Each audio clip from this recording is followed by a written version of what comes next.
Today I'm going to show you how to change the oil on a 4Runner as fast as possible. I probably get this job done in less than 20 minutes and have a lot of tricks that make the job very fast. So the first thing that I do is roll my car out from the garage. I'm very lucky because my driveway is on an angle, so when I put the ramps on the car, the car is level. Now I have my toolbox all set up with all my maintenance things in it, which you can see in my previous video, and I'm just getting everything together to make this job easy. The first thing I'm going to do is remove the skid plate. That's the front skid plate, which has 5 10 millimeter bolts and one plastic molding pin.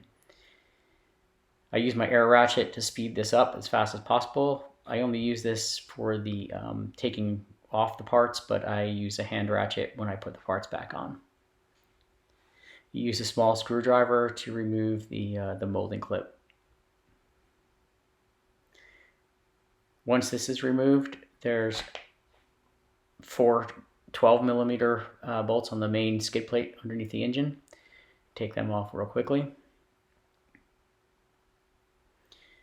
Now the skid plate will swing down, but it's held on by 2 front clips, which you have to wiggle out to get the skid plate removed. The next thing we're going to do is remove the skid plate for the oil drain plug access. Again, these are 2 12 millimeter bolts. And as you'll see in a sec here, I have a Fumoto valve installed on my car, so I don't have to take any drain plug out. I just put my oil pan underneath it, pull the valve.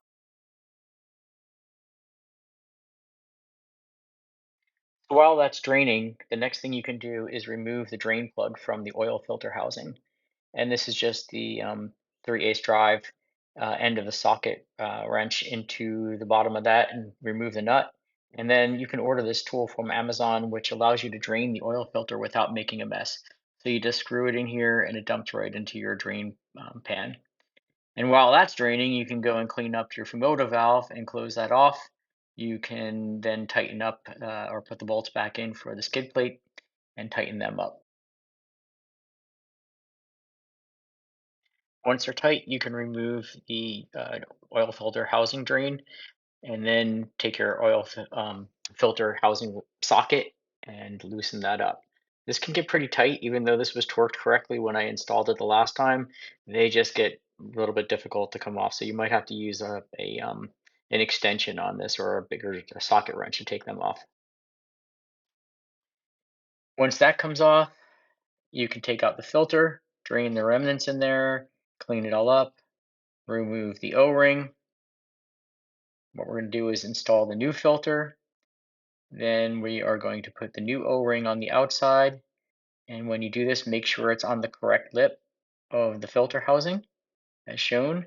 And then you want to put some motor oil on there to lube up the O-ring. I always pre-fill my filter, and we're going to leave that discussion for another time.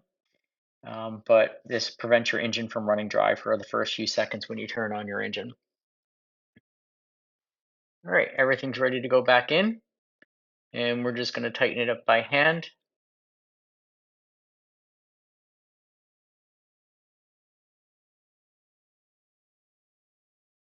Clean up the lip a little bit, and then tighten it up by hand.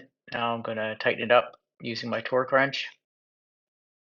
So the torque wrench is set to 18 foot-pounds. It does not need to be any more than this, and you definitely don't want to do any more than this.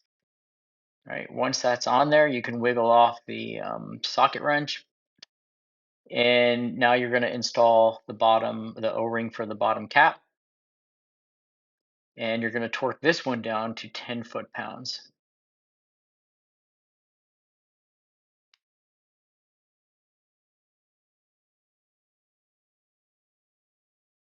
So now that the filter housing is back installed, you can reinstall the skid plate. And what I do here is I insert the bolts and then loosely tighten them with my electric ratchet, but then I do the final tightening by hand so I know how tight they were. Once that's in place, we're going to reinstall the plastic skid plate. And again, the same thing. We tighten the bolts initially with the battery-powered ratchet, and then snug them up with a hand ratchet.